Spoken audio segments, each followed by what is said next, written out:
भारत माता की जय, जय माता दी। माझं नाव यशस्वी सचिन वाणी।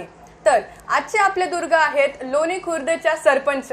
आता हे सांगितल्यावरच तुम्हाला कळलंच असेल की मी कोणाबद्दल बोलत आहे। याच्या पुढे आता इंट्रोडक्शन देणं हे करेक्ट नाही, कारण ते इतक्या पॉप्युलर आहे, इतक्या फेमस आहे, त्यांचं स्पीच देखील इतकं गाजलेलं आहे ना की खूप छान।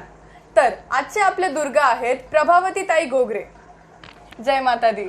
जय माता दी। तर आता जसं मी सांगितलं इंट्रोडक्शन मध्ये की लोणी खुर्द हे नाव जरी घेतलं तरी पहिली जी आयडिया क्लिक होते आपल्याला ते म्हणजे तुम्ही, तिकडच्या सरपंच आणि तुमचं भाषण जे गाजलेलं आहे।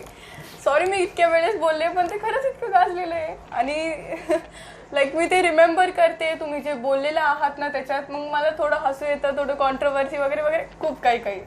तर आपण सुरुवात करूयात। तर आता जसं नवरात्री आपली सुरू झाली तर मी विचार केला की नवरात्रीचे 9 दिवस असतात, त्याच्यात दुर्गा म्हणजे आपण आपल्या देवीचे जे अवतार असतात त्यांना सगळ्यात जास्त महत्त्व देतो। तर तसंच आपण देखील आपल्या इंटरव्ह्यूच्या माध्यमाने आपल्या सोसायटीतील दुर्गांना महत्त्व देऊयात, म्हणून आज तुम्ही माझ्या दुर्गा आहात। तर थँक्यू सो मच की तुम्ही माझ्या दुर्गा बनल्यात। नमस्कार, तुझंही अभिनंदन। खूप छान पद्धतीने तू इंटरव्ह्यू घेते आणि तुझं कौतुक करण्यासारखं आहे। थँक्यू। नमस्कार, मी सौ प्रभावती जनार्दन घोगरे, लोणी खुर्द। आज मला इथे शेतकरी प्रतिनिधी म्हणून माहिती घेण्यासाठी यशस्वीने आमंत्रित केले आहे। छान प्रकारे तुम्ही सांगितलं, लाईक तुमचं इंट्रोडक्शन दिलं तुम्ही। तर आता तुमची आजपर्यंत जी लाईफ जर्नी आहे, तुमचा आताचा जो प्रवास आहे आतापर्यंतचा, त्याबद्दल तुम्ही काय सांगणार? प्रथम मी सांगते की वयाच्या 20व्या वर्षी माझं लग्न झालं। माझं ग्रॅज्युएशन झाल्यानंतर माझं माहेर कोल्हारचं शंकरनाना खर्डे यांची मी मोठी मुलगी। तर त्यावेळेस मुलींना शिक्षण लवकर लग्न करायची पद्धत होती।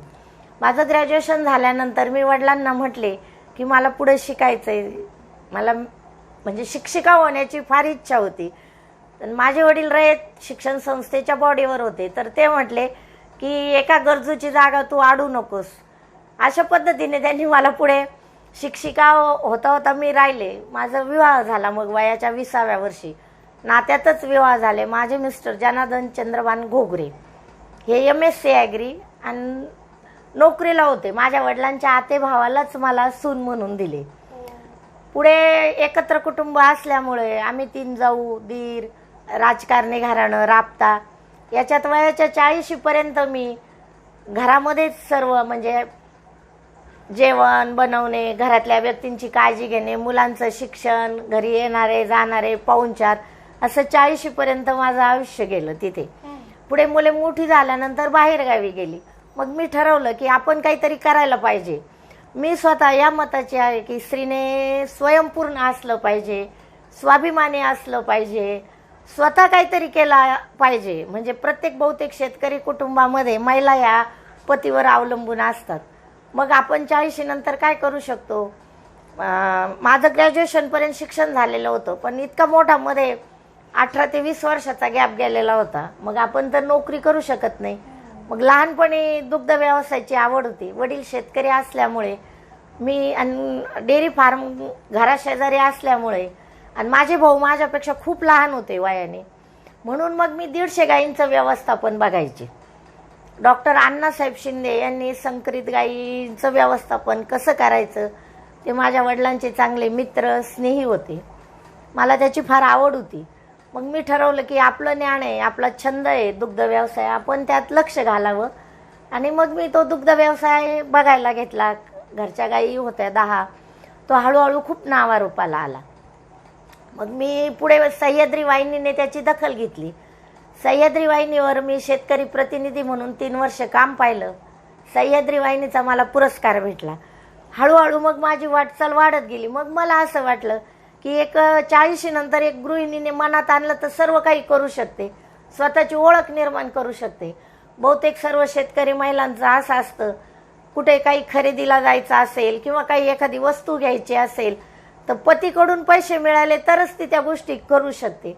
मग आपण करू शकतो बा। डॉक्टरची म्हणजे मिसेस डॉक्टर असती ती कमवती, वकिलाची कमवती, शिक्षिका असेल ती कमवते, मग एक शेतकऱ्याची बायको कुठंच कमी नाही. आज शेतीमध्ये खूप तांत्रिक बाबींची निर्माण झालेत. मग आपण शेतकरी म्हणून चांगल्या गोष्टी करू शकतो, स्वयंपूर्ण होऊ शकतो.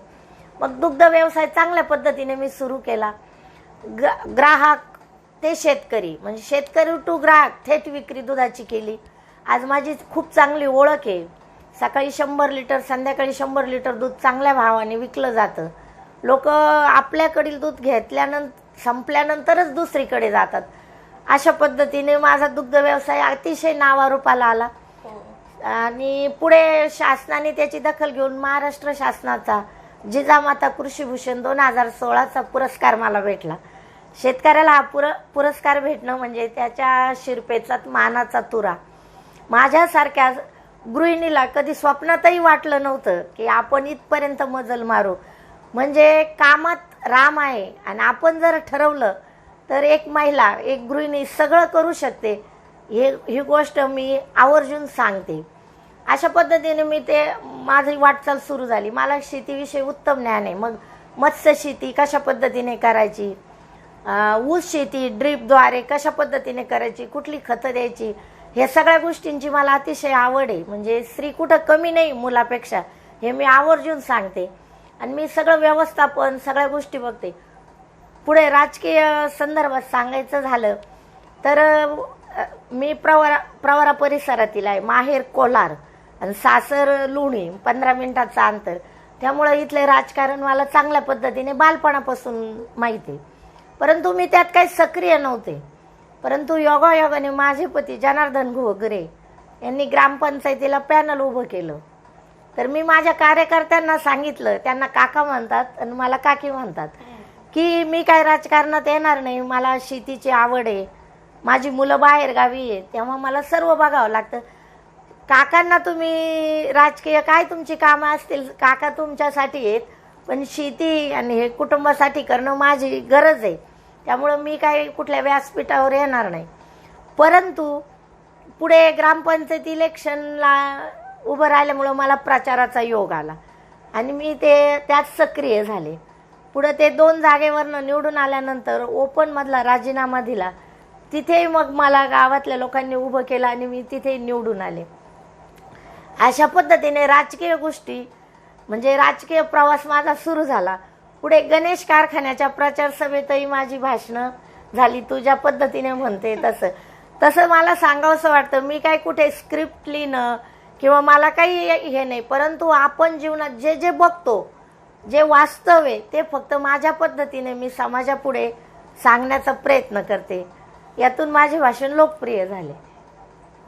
खूप छान प्रकारे तुम्ही तुमची जो प्रवास आहे तो सांगितला. तुमच्या प्रवासामध्ये सक्सेस रेट ही खूप हाय होती खरं तर. तुम्ही प्रत्येक प्रयत्न केला आणि तो सक्सेस झाला. सक्सेसच नाही तर आपले प्रत्येकाने त्याला रेकग्नाइज केलं, त्याच्यासाठी तुम्हाला पुरस्कार देखील भेटले आणि खूप छान. तर आता जसं तुम्ही विषय काढला की सर्वजण तुम्हाला काकी असं म्हणतात, पण मला तुम्हाला आजी म्हणायला जास्त आवडेल. सर्वजण काकी म्हणता, बट एक जास्त छान फिलिंग आहे आपल्यापणाची. मी तुम्हाला मग आजी म्हणेल. तर आजी मला सांगा, तुम्ही जसा विषय काढला तुमच्या ते गणेशनगर कारखान्याच्या भाषणाबद्दल, तर त्या भाषणावेळेस तुमची फिलिंग कशी होती आणि त्याबद्दल काय म्हणाल? गणेशनगर भाषणाच्या वेळी मला वस्तुस्थिती माहिती आहे इथली राजकीय, आणि वेळेचा खूप अभाव होता. इकडच्या परिसरातील खूप कार्यकर्त्यांची, राज्यकर्त्यांची भाषणं झाली. मग म्हणे वेळ थोडा आहे, काकींना 2 शब्द बोलू द्या. आणि मी अचानकपणे उभी राहिले भाषणाला. म्हणजे तुम्ही पहिले काही तयारी ठरवलेलं वगैरे काही नव्हतं, काही लिहिलेलं नव्हतं. रात्री 8:30 वाजता मला म्हणे की 2च शब्द बोला, वेळेचा अभाव आहे. आणि मी उभी राहिले आणि मला जे वाटलं, मी जे अनुभवलं, जे वास्तव आहे ते समाजासमोर मी अगदी म्हणजे सत्य परिस्थिती मांडलेली. यात कुठलाही म्हणजे कुठल्याही पद्धतीनं चुकीचं किंवा काही असं त्यातील एकही शब्द चुकीचा नाही, हे मी ठामपणे सांगते. खूप छान. तर आता जसं मी स्वतःबद्दल सांगते की मी माझ्या व्हिडिओजची जी स्टार्टिंग आहे ना, जी सुरुवात ती झाली तर नगर मनमाड रोड पासून, त्याच्या परिस्थितीपासून. तर असं त्याच्या मागची गोष्ट आहे की माझे फॅमिली मेंबर्स, माझे काका माझी आई आणि मी, आम्ही तिघं त्याच्यावर आमचा एक ऍक्सिडेंट झालेला होता छोटा, त्यांचा काकांचा वेगळा आणि माझा आणि मम्मीचा वेगळा, आणि दोन्ही वेळी क्षण असे होते की काहीतरी खूप इम्पॉर्टंट घडणार होतं आणि त्याच्याच पहिले झालं. मग त्याच्यामुळे खूप खंत होती की आपण इथे राहतो आणि आपल्या नगर मनमाड रोडची परिस्थिती अशी आहे. मग कधीतरी वाटलं की ह्याच्यावर आपण आवाज घ्यावी वरती, कारण हेच शिकवलं गेलं होतं माझ्या पेरेंट्स कडून, माझ्या स्कूल कडून मला. सो मी व्हिडिओज करणं सुरुवात केली. तर त्याच्याबद्दल आपल्या शिर्डीतील जे कार्यकर्ता आहेत त्यांच्याशी बोलले, हळूहळू वरती गेले, खासदार आमदार यांच्यापर्यंत गेले. आता सर्वात मोठं म्हणजे मी आपल्या सीएम सरांकडे गेले, म्हणजे एकनाथजी शिंदे यांच्याकडे गेले, त्यांच्याशी देखील बोलले. त्यांनी खूप छान रिस्पॉन्स दिला मला. अच्छा, खूप छानपणे झालं ते सर्व. रोड देखील बनला, पण आता रोडची परिस्थिती मी बघते तशीच ती परिस्थिती. आता मग मी विचार केला आता काय करू. लाईक इथपासून की मी महाराष्ट्राच्या इतक्या मोठ्या लाईक आपले सीएम सर जे आहे त्यांच्याकडे गेले पार मी, तरी आज रोडची परिस्थिती ही अशी आहे, तर काय करावे मी, कोणाकडे जावा. आता मोदीजींकडे जाते मी. असं आता मोदीजींनी पण नाही केलं तर मग आता तुम्हाला काय वाटतं, होईल का नाही रोड? रोड तर व्हायला पाहिजे. रोड विषयी खूप म्हणजे सर्वांनी आपल्या अहमदनगर जिल्ह्यातनच आवाज उठवला आहे. रोडची डागडुजी नका करू, तो कॉन्क्रिटीकरण करा. आज आपले साईबाबांचं इतकं पूर्ण आशिया खंडात, भारतातच नव्हे, इतके भक्तगण, इतके लोक येतात बाहेरून, आणि आपली शिर्डी अशी आहे याची खूप खंत वाटते. आज जेव्हा बाहेरचे नागरिक भक्त येतात साईबाबांच्या दर्शनाला, तर नगर मनमाड रोड म्हणजे आपली अतिशय लाजिरवाणी गोष्ट आहे. आणि इथल्या राज्यकर्त्यांना कळायला पाहिजे की पहिला प्रेफरन्स कशाला द्यायला हवा. पहिला रोड हा व्हायलाच पाहिजे होते. मग ह्या परिसरातील सर्व म्हणजे खासदार, आमदार, मंत्री, फक्त प्रवरेचं नाही, सगळ्यांनी पुढाकारांनी पहिला हा रोड करायला पाहिजे. म्हणजे हे खूप वाईट स्थिती आहे. इतके दूरवरून नागरिक येतात, बाबांचं दर्शन घेतल्यानंतर शनी शिंगणापूरला जातात. रोडची स्थिती काय आहे, कोलारच्या पुलावर ट्रॅफिक नेहमी जाम असतं. डागडुजी तुम्ही करूच नका. मोठं म्हणजे एकदा हातात घेऊन रुंदीकरण आणि कॉन्क्रिटीकरण करा, की सर्व भक्तांना ते सुलभ झालं पाहिजे, प्रवास हा सुलभ झाला पाहिजे, अशी माझी खूप विनंती आहे शासनाला. तुम्हाला काय वाटतं, होईल का? व्हायला तर पाहिजे. होईल. अजून तर आतापर्यंत किती वर्षापासून आपण सगळे मागणी करतो, परंतु ते सर्व कानामागं टाकलं जातं. मग काय असं काय अडचण आहे, का बरं होत नाही, ही पण महत्वाची बाब आहे. खरंच मी काय बोलू आता. आता जसं मी सांगितलं की तुम्ही माझे दुर्गा आहात, तर नवरात्री बद्दल एक प्रश्न घेते मी. तो असा की आता नवरात्रीची सुरुवात ही घटस्थापनेपासून होती. नवरात्रीतील सर्वात महत्वाची गोष्ट म्हणजे घटस्थापना असते, तर त्याबद्दल तुम्ही काय सांगाल? घटस्थापना आपण का करतो व त्याचं महत्व काय? म्हणजे 9 दिवस हे दुर्गेसाठी आपण दुर्गेचा उत्सव असतो. मग दुर्गा म्हणजे महिषासुरमर्दिनी, सगळ्या गोष्टी येतात, त्यांची आराधना आपण करतो. पहिल्या दिवसापासून आपण घटस्थापना करतो. घटस्थापना करण्यामागचा हेतू असं म्हणजे आपण पत्रवाळीवर म्हणा किंवा द्रोणामध्ये म्हणा, माती घेऊन सप्तधान्याचा आपण तिथे सप्तधान्य पेरतो आणि दिव्याचा प्रकाश असतो, उष्णता. त्यातून जुन्या ज्या रूढी परंपरा आहे त्याच्या मागे सर्व शास्त्रीय कारण आहे. घटस्थापनेच्या वेळेस आपण जे सप्तधान्य त्यात टाकतो ते त्याची उगवण क्षमता किती आहे, ते कशा पद्धतीने पेरलं येतील, हा शेतकऱ्यांचा त्यातून हेतू सिद्ध होतो. आणि दुर्गा म्हणजे महिषासुरमर्दिनी, सरस्वती, लक्ष्मी, तुळजापूरची भवानी माता, सप्तशृंगी, माहूरची रेणुका, या सर्वांची आपण महाराष्ट्रातल्या देवींची आराधना करतो, त्यांची पूजा पाठ करतो व 10व्या दिवशी सीमोल्लंघन करून आपण त्याची सांगता करतो. तर ह्याच्या मागे ही कारणं आहेत. म्हणून आपण शारदोत्सव नवरात्रात आपण पूजापाठ करतो. खूप छान प्रकारे तुम्ही मला हे समजून सांगितलं.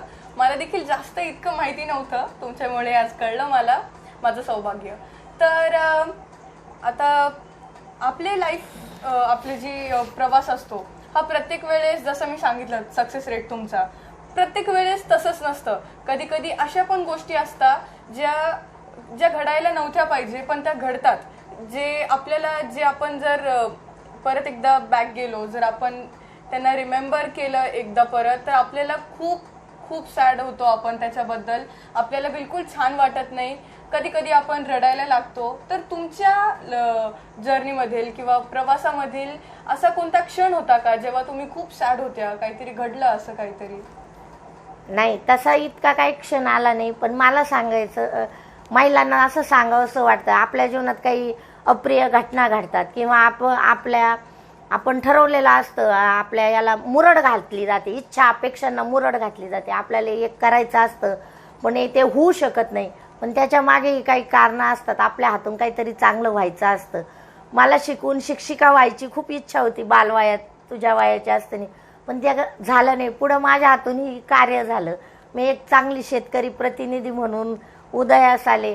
माझ्या पतीच्या मागे माझी अतिशय खंबीर साथ आहे. प्रत्येक शेतकरी गृहिणीला मला सांगायचं असतं, जे होतं ते चांगल्यासाठी होतं. आपण ते सर्व गोष्टी केल्या पाहिजे. शेतकऱ्याने शेतीबरोबर जोड व्यवसाय केला पाहिजे. महिलांनी त्याच्यात सक्रिय भाग घेतला पाहिजे. काही काही ठिकाणी महिला म्हणतात की नाही, मला शेतावर जायला आवडत नाही किंवा माझ्या पतीला शेतावर जायला आवडत नाही, ते मला जमणार नाही, ते मला कळणार नाही. पण अशक्य असं काहीच नसतं. आपण स्वतः त्यात झुकून दिलं की सगळ्या गोष्टी होतात. हे सर्व गोष्टी मी बालपणात माझ्या वडिलांकडनं शिकले. शेतीचं व्यवस्थापन कसं करायचं, कामगार कसे सांभाळायचे. आणि त्यांचं अचानक निधन झालं. तो दिवस माझ्यासाठी अतिशय वाईट होता, ज्यावेळेस माझे वडील या जगातून गेले.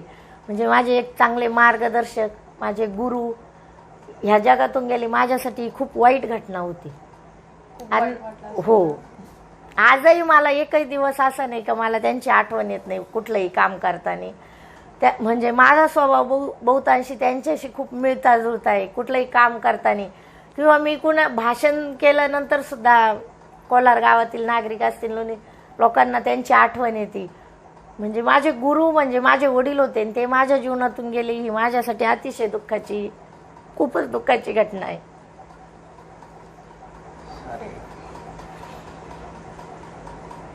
आपण असं देखील म्हणू शकतो की तुम्ही आज जे आहात ते तुमच्या वडिलांमुळे आहात. आणि तुमच्यामधील पुढे माझ्या सासऱ्यांनी मला खूप मार्गदर्शन केले. म्हणजे सासरे आपल्या शिर्डीतील पहिले माझे सासरे चंद्रभान दादा घोगरे, त्यांच्या म्हणजे मी एकदम ते वयाने लहान त्यांच्या पुढे. सासऱ्याने एकदम वयस्कर असे, पण लहानपणापासून त्यांनी मला बघितलेलं होतं. माझे वडील म्हणजे मामाचा मुलगा, त्याच्यामुळं माझे लहानपणापासून दादांना आम्ही दादा म्हणायचो, बघितलेलं होतं. माझ्यावर खूप माया केली, नेहमी प्रेमाने माझ्या पाठीवरून म्हणजे हात फिरवण्यासारखं प्रत्येक गोष्टीला सकारात्मक प्रतिसाद दिला. मी हट्टाने त्यांच्याकडे काही मागितलं असेल किंवा काही म्हटले असेल तर हसून माझ्या सर्व इच्छा पूर्ण केल्या. म्हणजे मला खूप जीव लावलं सासऱ्यांनी. आणि शांतता, संयम ह्या गोष्टी मी त्यांच्याकडून शिकले. अतिशय संयमी आणि समजदार असं व्यक्तिमत्व होतं. राग हा काही त्यांना माहीत नव्हता. हे गुण मी सासऱ्यांकडनं घेतले. खूप छान. तर आता मला असं वाटतं की आपल्यामध्ये जो टॅलेंट आहे, आपल्यामध्ये काहीतरी खूप स्पेशल असतं जे इतर कोणांमध्ये नसतं. पण आपण जेव्हा बोलून दाखवतो तेव्हाच आपलं ते पूर्ण जगाला कळतं ते. मग तुमच्यामध्ये तीच क्वालिटी आहे जिने तुम्हाला आज अजून जास्त फेमस केलं, म्हणजे अजून जास्त सक्सेस रेट तुमचा वाढवला, म्हणजे तुमचं ते धडाकेबाज तुमचं ते भाषण वगैरे सगळं. तर आता मला हेच महिलांना समजून द्यायचं आहे की आपण आपल्या बोलण्यातून कशा प्रकारे धाडसी बनू शकतो किंवा आपलं मत मांडू शकतो. तुम्ही हे कशा प्रकारे सांगाल त्यांना? प्रत्येक महिलामध्ये सुप्त गुण असतो. प्रत्येक आपण जोपर्यंत शाळेत असतो त्यावेळेस आपली स्वतःची आयडेंटिटी असते. 10वीचा पेपर तुम्ही स्वतः लिहिता किंवा रिझल्ट हा स्वतःच्या बुद्धिमत्तेनुसार लावता. मग लग्न झाल्यानंतर असं का ठरवलं जातं की आपण दुसऱ्यावर डिपेंड आहे. प्रत्येक गोष्ट पतीला विचारूनच केली पाहिजे. जे योग्य आहे त्याचे आपण योग्य निर्णय घेऊ शकतो. स्त्रीने स्वतःची ओळख निर्माण केली पाहिजे. जे चांगलं आहे ते स्वीकारलं पाहिजे, जे वाईट आहे ते सोडलं पाहिजे. मग त्या अंधश्रद्धा असतील, कुठल्याही गोष्टी असतील, स्त्रीने त्या सर्व केल्या पाहिजे. व धाडसाने कुठलंही काम लहान किंवा मोठं नसतं, आपल्या कृतीतून आपल्या कामातून आपली ओळख निर्माण केली पाहिजे असं माझं म्हणणं आहे. स्त्रियांनी पुढे आलं पाहिजे. खूप छान. आणि त्यांनी कसं बोललं पाहिजे? बोलताय